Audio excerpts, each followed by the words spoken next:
இந்த வார்த்தைகள்லாம் பாருங்களேன், எவ்வளோ ஒரு அழகா இருக்குன்னு சொல்லிட்டு எனக்கு ரொம்ப பிடிச்சிருந்தது இது.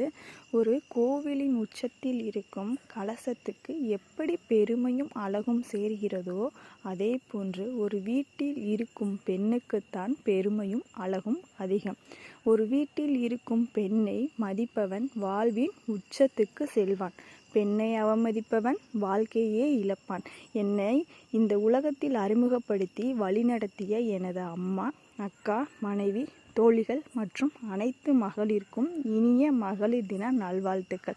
ரொம்ப அழகாக இருக்குல்லங்க. இது யார் எழுதுறான்னு பார்த்தீங்கன்னா, என்னோட கணவர் எழுதி மகளிர் தினத்துக்காக அவர் ஸ்டேட்டஸ் வச்சுருந்தாருங்க.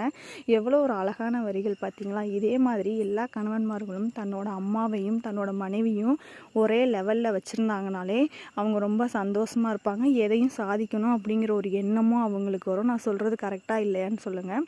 அனைவருக்கும் இனிய மகளிர் தின நல்வாழ்த்துக்களுங்க. வீடியோ பிடிச்சிருந்தா சப்போர்ட் பண்ணுங்கள், சப்ஸ்கிரைப் பண்ணுங்கள், லைக் பண்ணுங்கள்.